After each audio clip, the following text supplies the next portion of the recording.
May Jesus be praised and onward with Mary. Have a good and holy day to all of you, dear children, in the sacred hearts of Jesus and Mary, and in the chaste heart of Saint Joseph. Welcome back to our morning segment, Saints and Coffee. Today is Tuesday, the 5th of November. There is no specific memorial in the church, so we can intensify our prayers for the souls in purgatory, because these are precisely the days in which we turn to their intercession, because they also pray for us. Let us not forget that, but above all, we offer suffrage for our dear deceased. This Tuesday, there will not be a war catechesis this evening, because I am busy, as I have already said, and I invite those who can and are in the area to come to a round table, to a meeting of 100 days from Lyon to Castelfranco Veneto with Franco del Moro and Gabriele Sannino. The evening will be managed by Riccardo Rochesso himself. We will be present there for a moment of reflection on spiritual themes. I'm happy to make myself available for this when the interlocutors are serious personalities or otherwise open to dialogue. However, I had said that it would be broadcast. In reality, since I do not know at what time exactly I will speak and how long it lasts, we have providentially replaced this, as you have seen in the program, with the reflection of Don Enrico Bernasconi on the statute of the Marian Priestly Association. He had already spoken about it, one and then the other. Don Enrico, as you know, had intervened, presenting and reading the points of this statute that we priests of the association have written, and so he is now making himself available a second time. We thank him for delving deeper.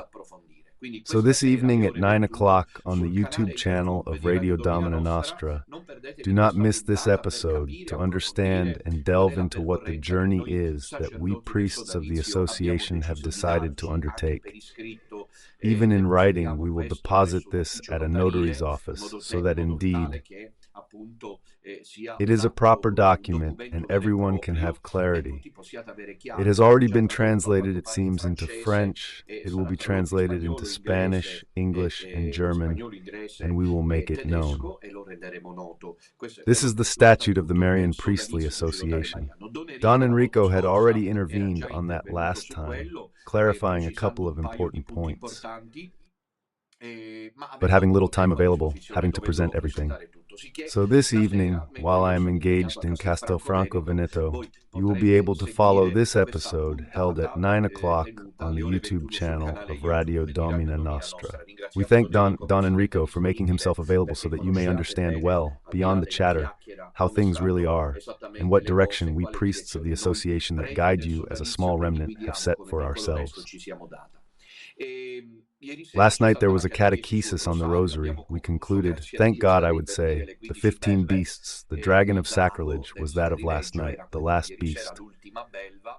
It was, however, an interesting reflection on the destructive action of Satan, the red dragon, against the three sacred realities, says Blessed Alan.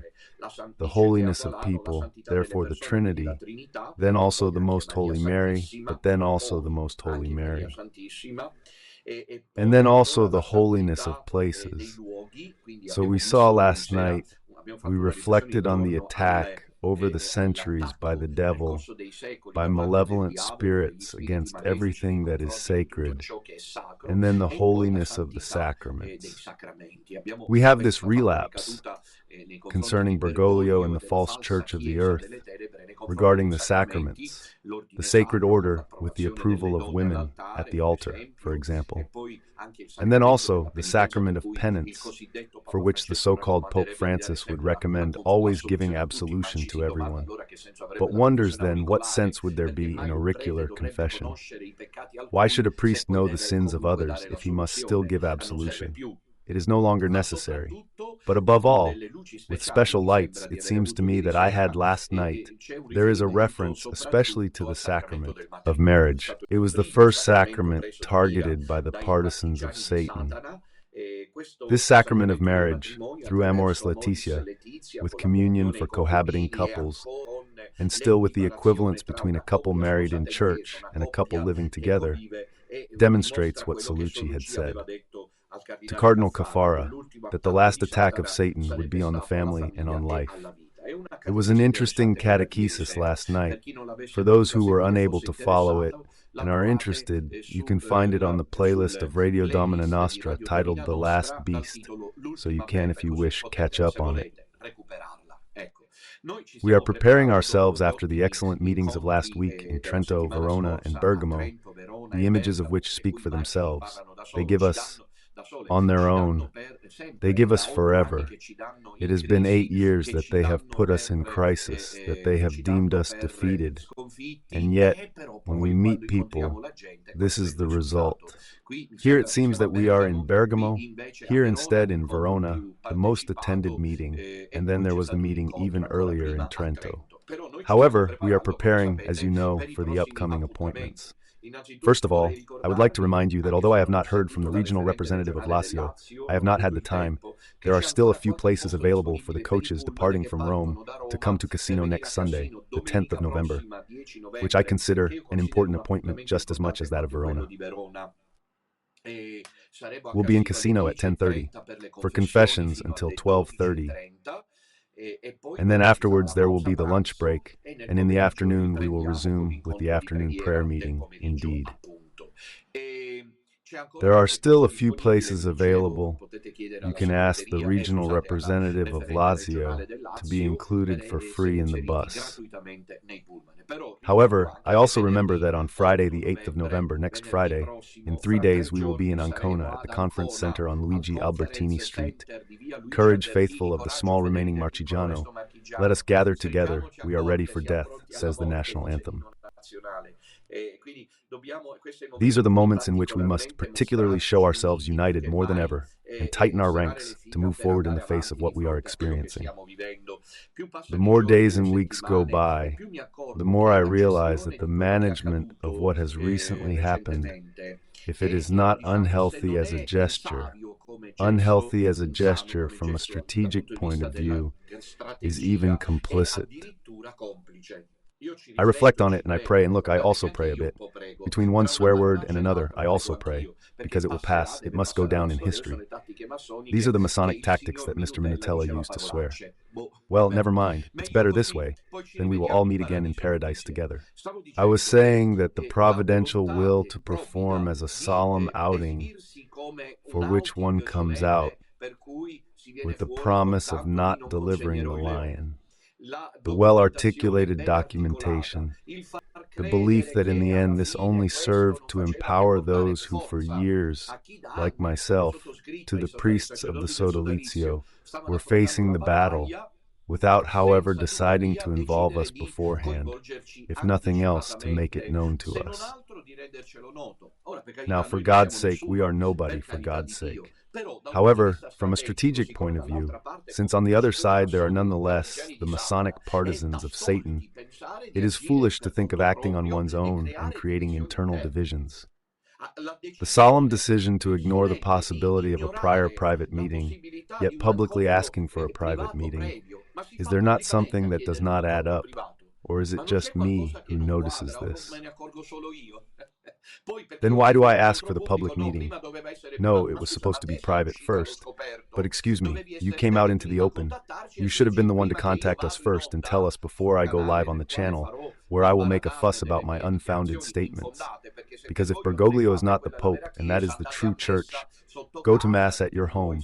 Tell me if this is not a worse attack than that of the Bergoglians. The Bergoglians are rejoicing. They are still finishing rejoicing, and who is there? Having come out in response, will answer before God, because one could have acted differently. In the midst there is then the contrast with the journalist who felt offended, and so all this fire, this blaze has come out, which doesn't belong to us, because I reiterate what I have said, and all marginal stuff, you will see that over time, it will be as I tell you, the Madonna intervenes in the right way. However, certainly this whole affair is creating an incredible act of satisfaction on the part of the Bergoglians of the false church. because divide and conquer those who have the responsibility for this. It is me. But because I was the one to take the first step, now everyone is on Don Minatella's back. The blame is mine. But because I was the one to come out into the open for the first time to say what I said, no, it was Father 𝐵, not me. Father 𝐵 made his statement without consulting me. And he could do that. And then instead, trying, after having said what he said, to contact me and asking for a meeting, private. But if you've made it public, why meet privately? Do you manage things or decide together? But are you my superior and I the inferior? Or are we on equal footing, so we need to come to an agreement? It was a gesture of poor elegance to come out, making people believe and say the same things, and coming to dig in our ground of the series Go to Mass. Who was Go to Mass addressed to, if not to the little remnant? And what was the objective, if not to try to destroy the little remnant? So it is normal for me to wonder who is behind it. If there is no one behind, as I want to hope, because it seems to be so, but if there is no one behind, and I want to believe in good faith, evidently, it was an imprudent act that forced us and is forcing us to insist on these issues when we have to fight against the false church. Why does Domina insist? Not because he likes the courtyard or because he enjoys interacting with people who then say spicy things about faith and shame. He is not the Pope. We resolve it canonically. It is not clear with whom. It is still not well understood with 3 cardinals. But which ones? Where? When? Which? Where? When will this issue be resolved? Or do Dr. 𝐥'Chianti and Father 𝐵 want to drag this matter out indefinitely, ultimately playing into the hands of the false church? Because we are already few, we are divided among ourselves, and we are waiting for the cardinals to act in 2036. But who said it has to be 2036? And adding then what is even more serious, for which I condemn as apostates those who were with us. Listen up! You can't claim ignorance later. Take the long way round Don Minatella and jump on him, but he tells you things to your face, those of you who have been with us for years. And then as soon as the first priest, like Father 𝐵, came to tell you to go to Mass because they are valid, you left the path and returned to Mass. Look, this is something shocking. My children, it is truly something unheard of. It is an act of apostasy. It is an act of apostasy. Clear and simple, this one. Have it clear. Who was with us and behind the last twists of a declaration of the type go to Mass, to sanctify the day of the Lord, has gone to Mass, has clearly committed an act of apostasy worse than the previous one. That is, of those who follow Bergoglio, because in the end it is the same thing. If someone who is a follower of Bergoglio and has been going to Mass in union with Pope Francis for a lifetime, that is fine. They are an apostate, much more so. But I cannot think of these people. I cannot think of these souls. I pray for them and ask the Madonna to forgive them. They have turned their backs on a holy suffering path of martyrdom, in which we have cried out and will continue to cry out as St. Athanasius did in the 4th century. Because Father 𝐵 does not mention it, yet he should know, given that he says we must sanctify the Lord's day. To those who asked him, but Father, Don Minatella said this, that, and the other, he replies, no. First of all, we must sanctify the Lord's day. Evidently, Father 𝐵 pretends to ignore the historical episodes of St. Athanasius in the 4th century that it is clearly strange that Father 𝐵 does not notice this.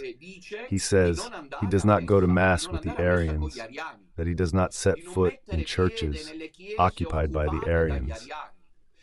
And it is not that the Christians of Alexandria, of Egypt, of Libya, of Cyrenaica, as it was called then, up to nothing less than present-day Anatolia, where Cappadocia is located, because St. Basil, cited by Cardinal Newman, recounts that once faithful arrived, who had traveled thousands of kilometers for a Mass celebrated by a bishop who was not Arian. Father 𝐵, why no response? I asked for a public confrontation, and he did not want it, because first the private one, well, hats off, he has to decide. Apparently he decides. And if instead I point out that these are the things they intervene by telephone, it is not clear why not there, and instead, in our channel, to say that these are trivialities. Mere quibbles, these are trifles. And the French Christians, does Father Faré know them or not, those from Vendée? Formed by the genius of holiness that was Saint Louis Mary Grignon de Montfort, who did not want and did not accept the French constitutional priests who had signed the Constitution and who were considered apostates.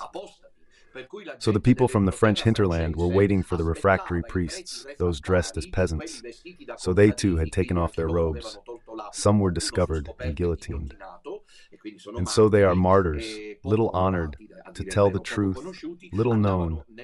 They went to the farms, they went to the stables, and there the faithful who did not want the masses that were next to them, the parish was there, the bell tower was there. Why does Father Faré not mention these things? Yes, it is true that I get a bit worked up, but it is a character trait. Think about focusing on the content. It's easier to say Father Farré's right for speaking softly, not Don Minutella who shouts. I find that this is a dishonest action. Could Father Faré please respond to this? So would St. Athanasius have been wrong to tell Christians not to attend the masses of the Arians, seeing as he says that one must first sanctify the day of the Lord? But I am hearing things from Celestine from the other world. There was a priest, perhaps Father Cornet, who said, if I'm not mistaken, I could be wrong, because then I do not have the time, being on a journey, who said that you go to Mass, or perhaps Dr. Cionti, but I repeat, I do not remember well where I read it.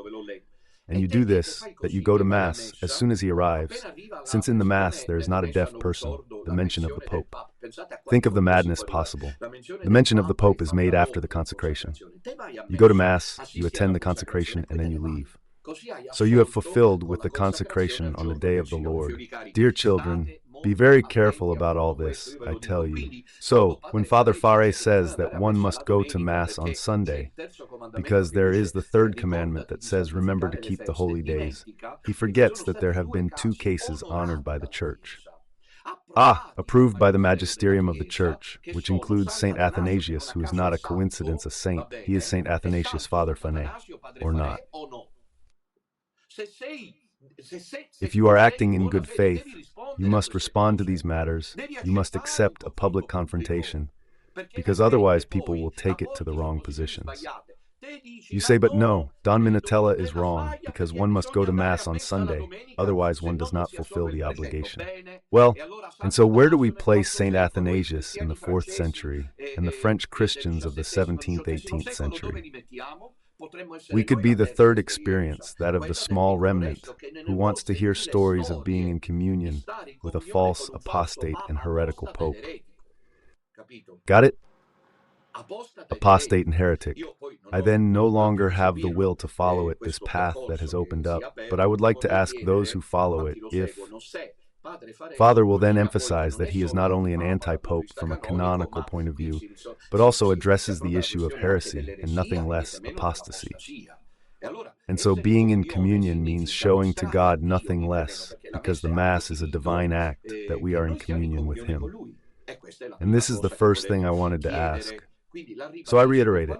When one speaks of going to Mass on Sunday to this precedence on the possibility of being contaminated by apostasy. For St. Athanasius, Doctor of the Church, Father of the Church, the Lion of Alexandria, it is more important not to be contaminated. And this matter of not being contaminated by the Arian heretics was also stated by St. Basil the Great. It was also stated by St. Gregory of Nazianzus, they too. And doctors of the Church and fathers of the Church, I would humbly ask Father Faré to respond to this question. Did St. Athanasius make a mistake, and is Father Faré right, or is Father Faré wrong to send people to Mass with heretics and with the false Pope? Did St. Athanasius make a mistake, or can they both be right? Either St. Athanasius is right in saying, and it is not just him, not to go to Mass in order not to be contaminated with heretics, or Father Faré is right, who cannot argue unless, if we want to fall into hypocrisy, the assertion, as our ever-present detractors do, that there is no formal declaration of heresy. Because then, dear children, how do we play it? Shall we play it like this, in a game of billiards? But why should anyone make this formal declaration of heresy? The Pope should do it, because the Pope is the guarantor of the faith. But it just so happens that he who is not the Pope is the one who is a carrier of heresy. We're waiting for him to appear on St. Peter's balcony and say he's a heretic. It is evident that we cannot expect this. Bergoglio goes his own way. Yesterday he announced that he is making Monsignor Battaglia of Naples a cardinal, leaving the one from Milan to rot in anger. Probably, or if he's a saint surrendering to God, I'm talking about Delpini. So Bergoglio goes on. So battle, this other Bergoglian bishop is always the same old story of the poor, the last, the marginalized. His first statement, do not call, these are hypocritical statements of immense falsehood. Do not call me your eminence, continue to call me Don Mimo, as if, I don't know, that cardinal who wants to be called your eminence is not a saint. And that one wants honors, prestige. Call me Don Mimo. Got it? They pretend to be detached from power, as I wrote yesterday in a post about St. Charles Borromeo, and instead these bishops are interventionists. So Bergoglio goes his own way. And so who should declare him heretical in the meantime? Because a formal declaration is needed, someone says. Well, the cardinals could make the formal declaration. Here's the question: which, where, when? Because if I'm not mistaken, how many are following Father Ferret, giving satisfaction to the Church of Bergoglio? Everyone's accountable. I tell you this here with great honesty. I examine myself. I have no reason for self-condemnation. My character has always been this way. Do not discover me now as a passionate person, as a fiery person, as a person who is not very phlegmatic. So whether you are playing it and throwing it out because you have no way to respond to the questions from Father Ferret to Dr. 𝐥'𝐿 to those who follow him about the fact that I swear this story of the cockroach an absolute ridiculousness, because it is evident that I did not mention Dr. 𝐥'𝐿, who seems resentful, and I did not even specify who I was talking about. Then I explained my intent, known only to God. I wasn't referring to Dr. 𝐥'𝐿 or Father Ferret. I'd never dare. I was referring instead exactly to those faithful who act resentfully and say that you must follow someone who still writes, or Don Minutella who speaks to the faithful like cockroaches. Race of vipers, who said that? Whitewashed tombs, who has told it? Who told it if not Jesus Christ in the Gospels? But do you know that you are so refined and delicate that perhaps you have only just discovered, after 8 years, that Don Minutella is like this?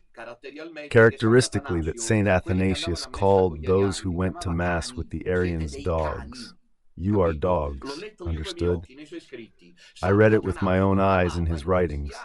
St. Athanasius called the apostate Christians who went to Mass. And so I tell you, if I say that you are dogs, that is based on what St. Athanasius says, all right?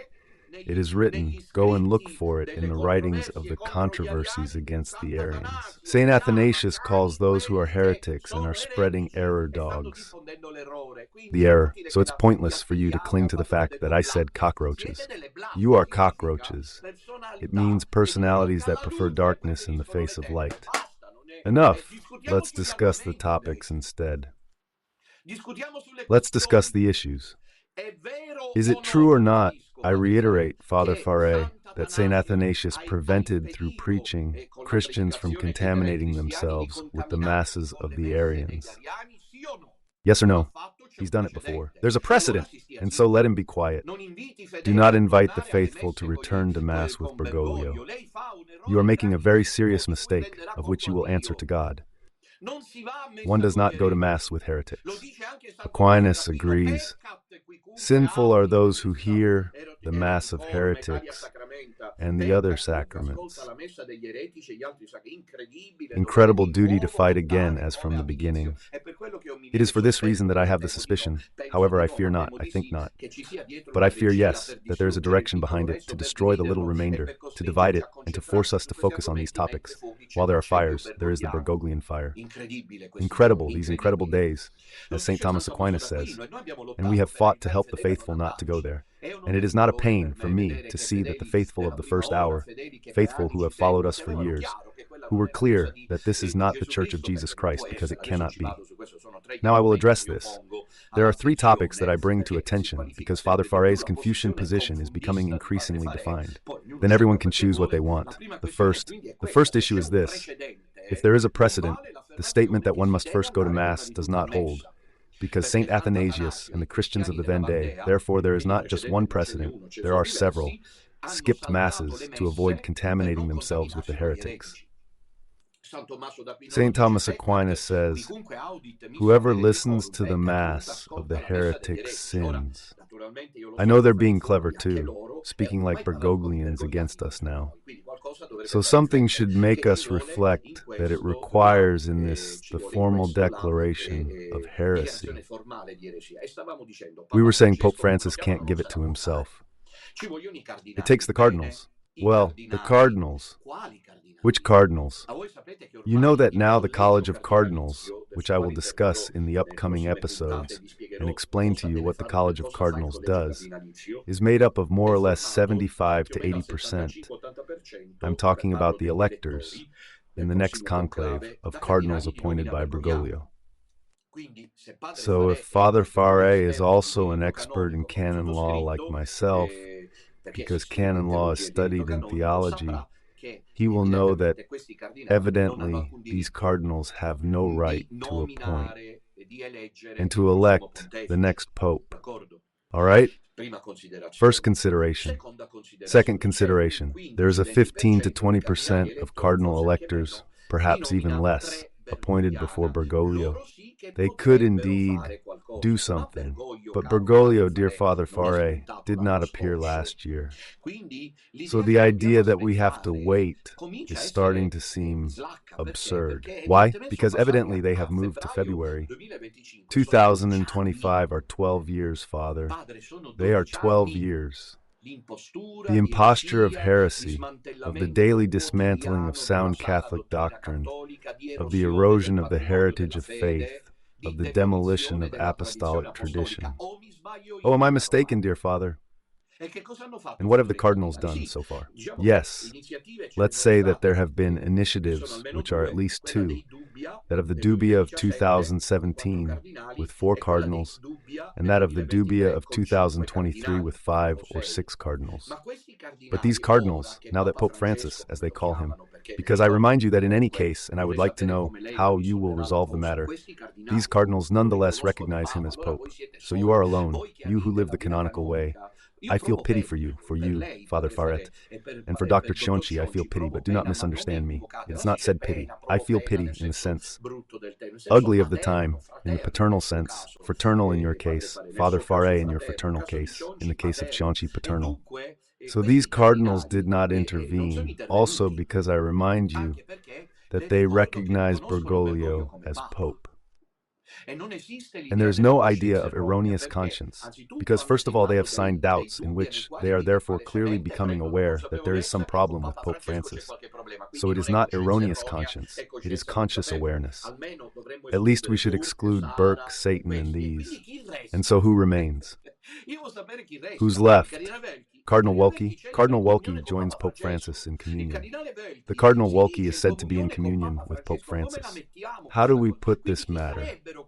So where should these cardinals come from who resolve the canonical issue and express a heretical condemnation of the so-called Pope Francis for the things he has said? In the meantime, do you encourage people, Father Farret, to go to Mass? So you should explain this precedent concerning Sant'Atanasio and the Christians of La Vendée. They did not go to Mass. I've spoken about it several times, and of course it is patient. Because I know that you do not follow my catechesis perhaps, or perhaps you do if that were the case. Then you should respond to this other question. Did you know that? No, it's always the first, but it is within the first. Do you know that there is a study by a French author? I'm currently traveling, so I do not have it here free, and I do remember his name, and so I could go by memory.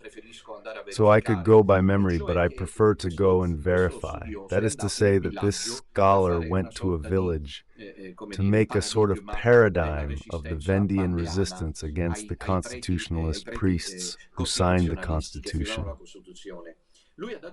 He went to this village, to the parish. He took the registers and found that during the years of the regime there were no baptisms, first communions, confirmations, marriages, and funerals. And so obviously as a historian, as a historiographer, he became suspicious. And so he began a patient search for alternative sources. He stayed there, looking here, looking there, probing, doing and saying. He managed to find, can you believe it, think Father Faré, an alternative register like we priests of the Sodalizio do, where we record the sacraments we celebrate. Well, it is recorded that he himself brings the author, that on the same Sunday, at Mass, celebrated by the apostate constitutionalist priest, there was no one, and instead on the same Sunday in the afternoon, however late in the evening, in the barn of Vate la Pesca farmer, the refractory priest had arrived awaited by this Vendean people, and has celebrated so many confirmations, so many first communions, and so many marriages. People who were dying said to ask for the blessing of the constitutional priests. As you see, Father Faré, we're not the first. And as you can see, it should be explored whether it is more important to attend Mass on Sunday in communion with heresy or to refrain from it in order to safeguard the faith. This is an interesting question. It is the first theological issue. Then let us leave aside the lay people. The lay people understand nothing of theology. It is evident from the phone calls. They throw it onto resentment. And it seems to me that you, Father, should help us, and we will help you, to manage the theological doctrinal issue. If you refuse to engage in dialogue, you are guaranteeing this courtyard of people who ask me to submit to their requests, the private meeting. Want a private talk? Why private, not public? She started it publicly, not me. She would have the right to complain if it had been us who took the field against her. But it was she who clearly stepped in, and do not say it was not against us. Because when she, without publicly warning us, says that she will not enter the priestly association Maria, this is an act of defiance, dear Father, because she should have told us first so that we could walk together, rather than provoke us, because she does not first enter the association, the church. Now we return to that. It is the true one. Go to the masses, and she wants us to bow our heads and say to her justly, I do not know what Father Fair wanted from us, what he wanted us to do. I do not know. To act foolishly, for us not to come forward. He acted offended, but why? What did he want us to agree with him on? When he says to go to Mass on Sundays, as Don Enrico Bernasconi says, should we allow the wolves to enter our flock and pretend nothing is happening? And then they write that we are violent, aggressive, we have fallen out of style. But you must not pay attention to the tones of Don Minutella. Check the content. And the content is what, for the umpteenth time, with divine patience, I am about to present again. This was the first question I posed to Father Faré. I know he will not answer me. First of all, because I know he will not answer me. I would hope to be proven wrong. Why has he refused public debate? I do not know if he will go to Belgium for that meeting that was prepared for me. The meeting was prepared for me. There are witnesses from the small remaining French-speaking community who know this. It was prepared for me. Then I was told, no, not you, because you spread hate. I spread hate. Apparently he will go to Father Faré. I understood correctly. And I said to this person, even though they told me that I spread hate, calmly there were witnesses. I said, all right then, let's do it this way. I will meet abroad with Father Faré. But what's this? They send me to that place. They ignore me. They do not give me a response. The woman who is organizing a meeting in Belgium has not replied to me, because I have come this, that is the holy priest. The inaccessible theologian, exalted. Don Minutella is a rude person. It has been written in the channels of Andrea Cionci, who I do not understand how he does not intervene to moderate these tones. Evidently they enjoy it. Minutella is a rude person. Minutella is aggressive. Minutella this. But what is behind it? Either it's an organized maneuver, or it is a spell of Satan to destroy the little remnant. Better this second aspect, because then it is evident that they will not succeed, and the numbers from the past few days are clear. This was the first issue. Let's move on to the second question. To conclude the first point, why don't we see each other? Why do you refuse to engage, Father 𝐵? I consider this serious. Those following Father 𝐵 should tell him this. But listen, Father, would it be correct, necessary, morally required for you to make yourself available now? Let us choose a moderator who will divide the roles, who will divide the questions, and we will confront each other. People see face to face what we're saying. No, it is not available. It's unclear why. He acts hurt and upset, but why? Come out, allo scoperto. Make your public statement. You say that and act offended too? I don't know. I don't know. Seems like a spell. First point. If Mass sanctifies Sunday, what of St. Athanasius and 𝐵 Christian's witness? The second question. There are three that I pose to Father 𝐵, and I am foolish because I should not play these cards.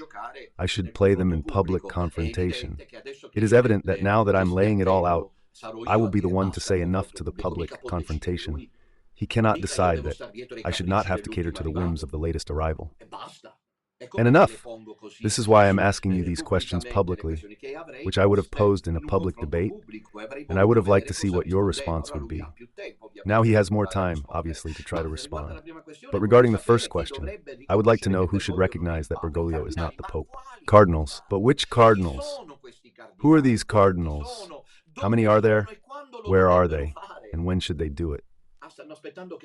They're waiting for Pope Francis to die. But why? When are the Bergoglian cardinals now the majority? When is the false church of darkness now established? I cannot understand what the perspective would be. I see the situation for them as painfully bleak. Why? I'd hope I'm wrong. I say this here to my brothers of the Sodalizio. If tomorrow, today, or the day after tomorrow, some cardinal takes action, we will be the first. We will make a declaration in which we submit to your heroic and prompt, immediate, rapid decision to declare that Bergoglio is not the Pope. We would be the first, Father 𝐵, be assured. No one will succeed, not even you, in the attempt to make us appear as sectarians. Our position is very clear, and it is the only one that is distinct. And it takes up the heritage of the history of the Church, because his choice to say that he is not the Pope and yet go to Mass to sanctify the Lord's Day does not take into account the fact that he is heretical and apostate. Should the cardinals come, who evidently allow us to know that they are intervening, we would be the first to go there to Rome, to kneel, as I have done in the past, to say thank you.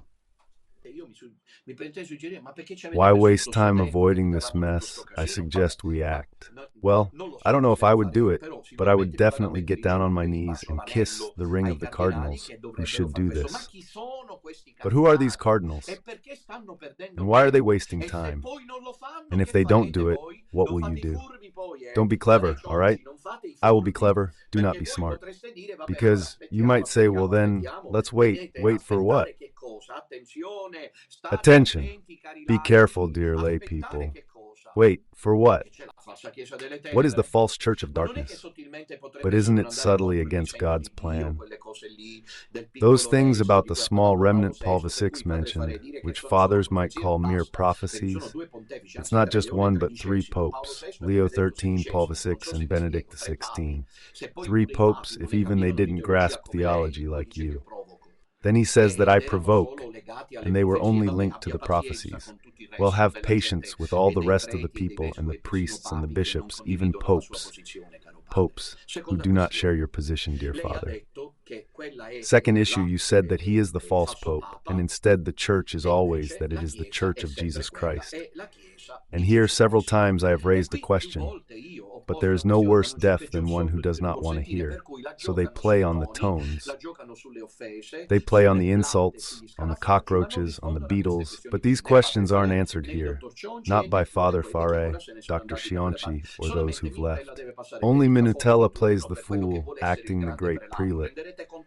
You'll answer to God. If right, you're good. If wrong, you risk hell. You risk going to hell. I feel so serene because you are violating my conscience. When you write on 𝐥'𝐤𝐻𝐶's channel, he does it because he wants to command. He does it because you miserable people enter into the consciousness of others. As you can see, I am not entering into the consciousness of Father 𝐵, nor into the consciousness of Dr. 𝐥'𝐤𝐻𝐶. I examine the issues. Why is it that on the other side you violate, attack, and offend my conscience instead? He wants to lead, be the top prelate, etc. That's another issue. If that's Christ's church, I'd like to ask the Father a question. There is a magisterium, which obviously is what you call the false pope. But at the third point, you will need to respond to the issue of universal peaceful acceptance. However, it is a magisterium that is accepted. It is accepted and officially recognized by whom? Father 𝐵? Heretics. The Catholic Church. If I'm not mistaken, the Acta Apostolicae Sedis contains Bergoglio's stance on communion for those in irregular unions. What are these acta? Is it not perhaps the collection of all the official documents of the Catholic Church in the solemn and ordinary magisterium? Yes, so how do we put it? So if that is the Catholic Church that is going against the gospel of Jesus Christ, one should ask what happens to the indefectibility and holiness of the Church, apart from the fact that the Church is also apostolic. And apostolic means that it is founded on the apostolic tradition, which is intangible and insurmountable. Now you well know that with the communion to concubines and the blessing of gay couples, this Church has gone beyond the apostolic tradition, as you might still consider the Catholic Church. However, there is the third matter. The second I will pass immediately because I have dealt with it other times, and it is the issue of universal peaceful acceptance. I will say it briefly. You, Father 𝐵, say that, and apparently also 𝐥'𝐤𝐻𝐶, that he is the false pope. And this is the true church. And this is the true church. Well, if this is the true church, Father 𝐵, you have the duty to respond to the continuous intervention of the 𝐥'Scrosati, who notices that you exist, and instead I do not exist for anyone, as it happens. I mean, I've been fighting this battle for years. No one has ever spent a comma in favor of or against me. All right, the 𝐥'Scrosati intervened a couple of times, even before the outing of Father 𝐵, on the topic of universal acceptance of the Church. In the work The Church of the Incarnate Word, the great theologian Charles Journet argued that the universal Church cannot err in submitting to an illegitimate pope. Similarly, Louis Bio explains that this dogmatic fact descends from the promise of Christ. Well then, as you know, we have snubbed this thesis, in the sense that we have not even addressed it, because it seemed to us quite irrelevant. Why did it seem relevant? The church Bergoglio leads is Satan's, dark and Masonic. Conversely, if we had considered, like Father 𝐵, that it is instead the Catholic Church, we would have had to face the problem of universal peaceful acceptance. Because universally and peacefully from those who matter, especially there is the College of Cardinals and the Apostolic College, Bergoglio, is recognized as Pope. No use. There are no statements at this moment from cardinals and bishops saying in writing that Bergoglio is not the Pope. None here. There is talk of the resignation of 26th in the writings of Cardinal Danels, and then also in a public statement by Monsignor Luigi Negri, but there is no written statement saying that Bergoglio is not the Pope.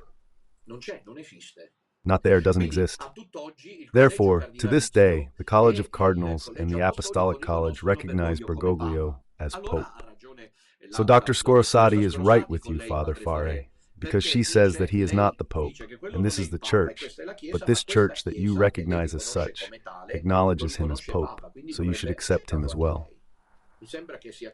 It seems clear to me the discourse is syllogisms. What do Domina and Sodalizio say? That is not the Pope, and that is not the Church of Jesus Christ, which goes against the gospel. It cannot possibly be so. And therefore the discourse of universal peaceful acceptance does not concern us at all, in the sense that, since it is not the church for us, they can keep it with Pope Francis. It is not the church. All the cardinals and bishops who recognize him as Pope partake in the work of Satan, because Bergoglio is placed there by the devil to destroy the Catholic faith and prepare the mystical body of the Antichrist. So, what Bergoglio leads is not the Catholic Church founded by Jesus Christ. It is the mystical body of the Antichrist. And one does not go to Mass with them because one commits mortal sin. Even on Sundays, in times of persecution, one attends Mass where one can or through social media, because Radio Domina allows it. One makes a spiritual communion, just to avoid contaminating oneself with the heretics. On the other hand, if that of Bergoglio is what of the Catholic Church, if this is Satan's? These are things we've taught for years. I'm summarizing them. It's a simple question. The Catholic Church survives in an unexpected paradigmatic change, as Paul VI and Benedict XVI and many other prophecies have said, in a small change, small Catholic remnant, that does not become contaminated with Bergoglio and the false church, which does not want to have anything to do with them, and which chooses those few priests who openly say Mass against the false church, that is, who do not mention Pope Francis during Mass. In this sense, the Masses celebrated by the priests who are not part of the association, but who do not mention Pope Francis, are valid. However, Don Ramon is right that on a pastoral level, the faithful of the small remnant must be careful not to encourage their concealment. It's too comfortable to live in hiding, as the faithful come to me on Sundays. Those whom Don Minutella and Don Enrico have allowed to be flayed alive with the reduction of the lay leap, we welcome them into our home without any sacrifice, our lovely little Mass, our lovely little chapel. No one bothers us, troubles us, or cares about us. We pass the basket, we collect the money, we move forward, we manage to pay our debts, we keep going like this, as long as the boat sails, let it go. So there Don Ramon is right. Those faithful who are with us and attend Mass from those who do not celebrate in communion with Pope Francis, but live in hiding, must know that they participate in a valid and lawful Mass, but they risk committing a sin of complicity with the cowardice of these priests who remain hidden, because if it is so necessary to gather and help the faithful to receive Holy Communion, the sacraments, not in communion with the Pope's steps. Let's wrap up this topic. The acceptance by the Church of the Pope, chosen by the cardinals, is not a formal matter. It is a fundamental act, this is true, it is very true, with which the Universal Church recognizes its own fact. When the cardinals gather and do so according to the canonical norms, they choose the Vicar of Christ, and the whole Church submits to the Vicar of Christ, because submission to the legitimate Pope is essential to belong to the Church. So, if the whole Church recognizes Bergoglio as Pope, and you do not, Father Farret, you cited the example of Cardinal 𝐏𝐸ZA, Pope John XXIII, not Roncalli, but the one from the 14th century, who was recognized as the legitimate Pope by everyone, and who, however, was then called to resign and to allow the legitimate Pope to be elected. So, you invoke it as a precedent to arrive at not justifying the universal peaceful acceptance. In reality, the issue of Pope John XXIII is the same. It is quite interesting because they say, Father Farre says, it was in the pontifical yearbook before being removed after 500 years. He was elected Pope John XXIII on the 17th of May, 1410, to replace the antipope Alexander V, who had died 2 weeks earlier. While both Gregory XII, who was the legitimate pope and was in Rome, and the other Benedict XXIII, who was in Avignon, did not want to return and had been elected by the pro-French cardinals. So 3 to 4 popes had joined. Therefore, regarding the election of John the 23rd, in fact, one can say everything except that it would have been peacefully and universally accepted, and that until 1946 his name appeared in the pontifical yearbook.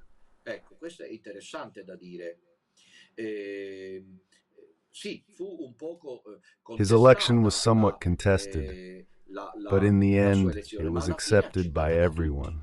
Then the previous one does not hold. From this point of view, it should be explained how it is possible to insist on the fact that Bergoglio is not the Pope, when the Church that Father Fare recognizes as such, VERA, accepts Bergoglio as Pope.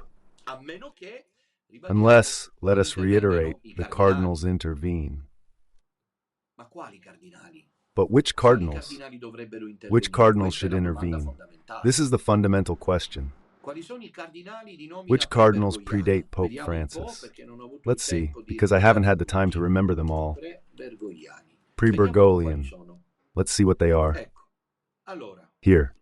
So, let's see these cardinals, 24 cardinal electors of Benedict XVI. Let's name them. Cardinal Amato, we can already remove him because he is no longer an elector, from 1938. Another elector, Cardinal João Braz de Avis, Brazilian, from 1947.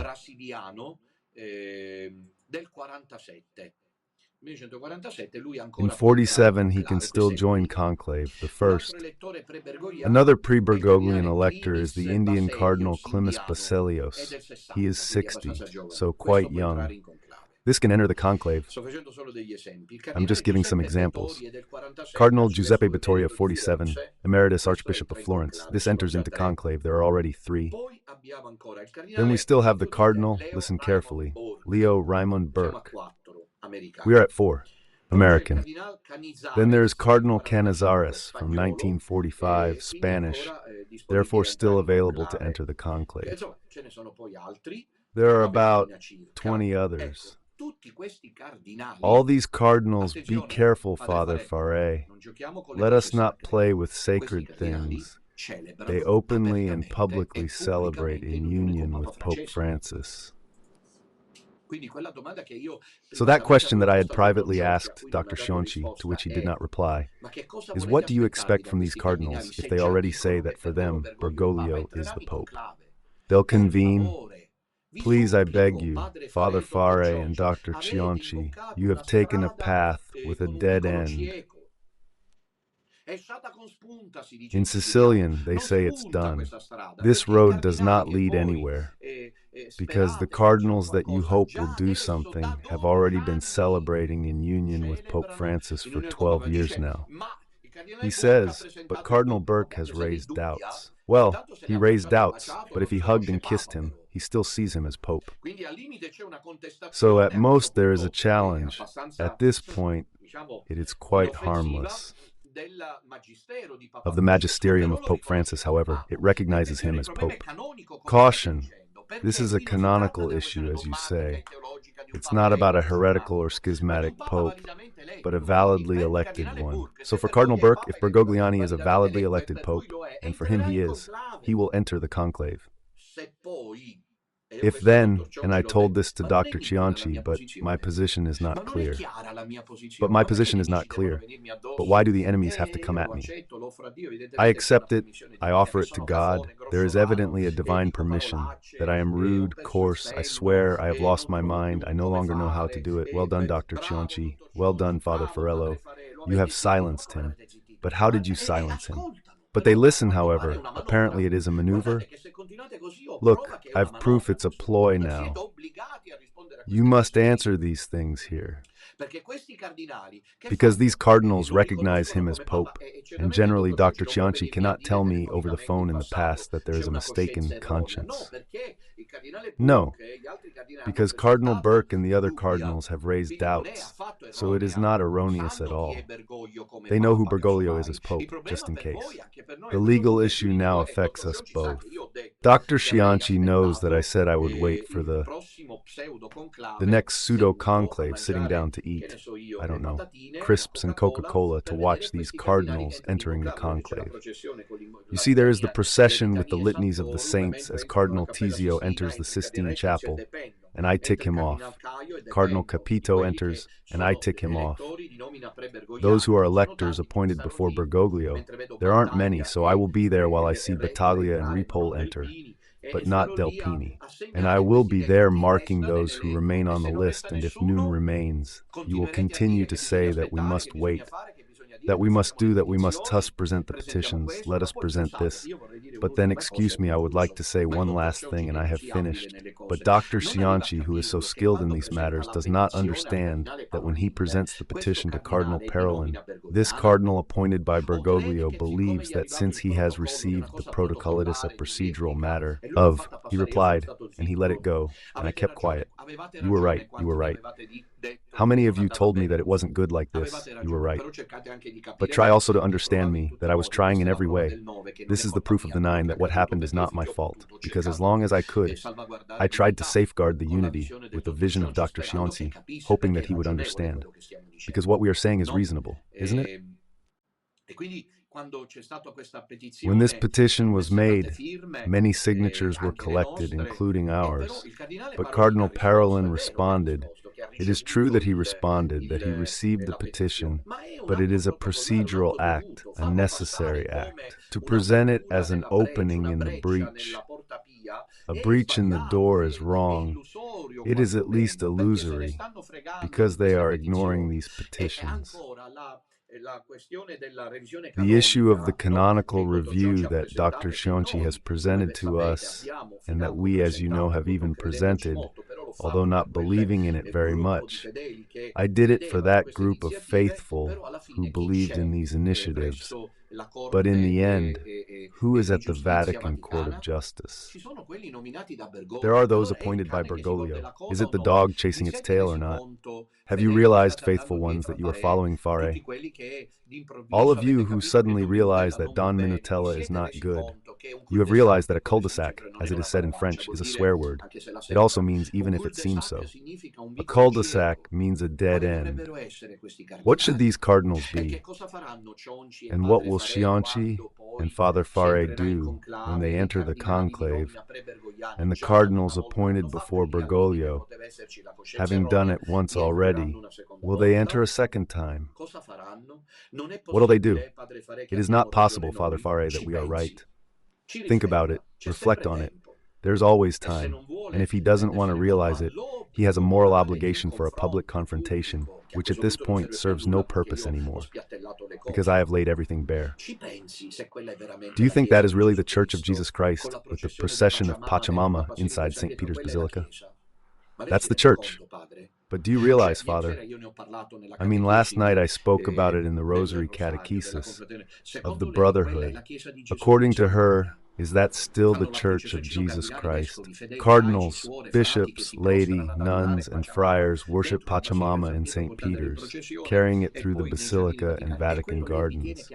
Do you think this is still Christ's Church? It's awful to think so.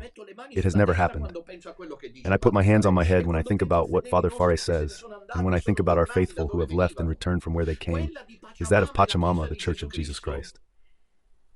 The one of Pachamama is the Church of Jesus Christ, and it can only be resolved with a canonical fact, but neither she nor I, Father FARE, could resolve it on a canonical level.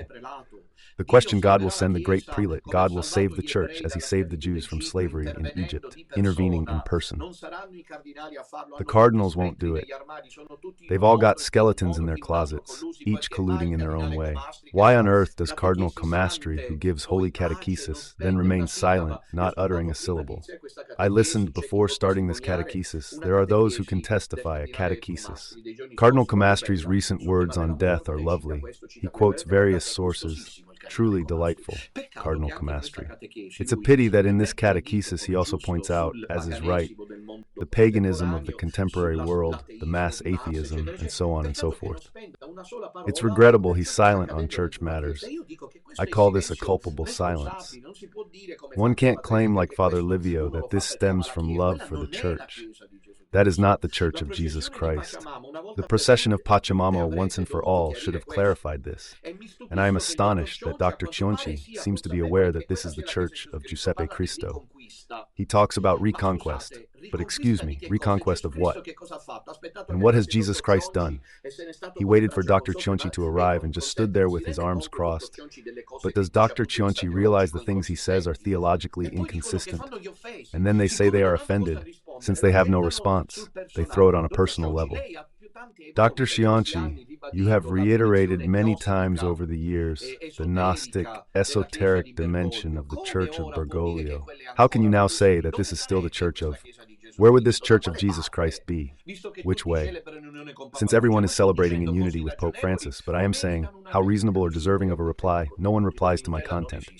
Nutella does not exist either on this side or that side or the other side, and the rude person uses foul language, shouts, screams, and so on. But if that is the Church of Jesus Christ, what has its work served? Just think that it was Pope Francis who was esoteric. Or we were saying that there is a clique in the Vatican. How could the Church of Jesus Christ be the one that worships the serpent Lucifer? Dunno. It'd still be Christ's church. And so Jesus Christ stands with his arms crossed because he is waiting for her to make the reconquest. With whom? With Father Faré and a simple priest like me.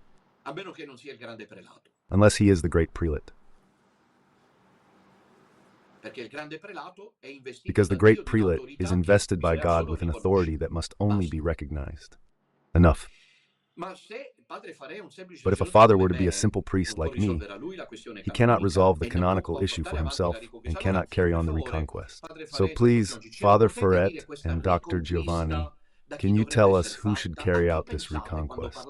Who do you think of when you talk about reconquest? Who should be the ones to reconquer the church? No, because the idea of a reconquest seriously raises the theological problem of a Jesus Christ who has abandoned his church.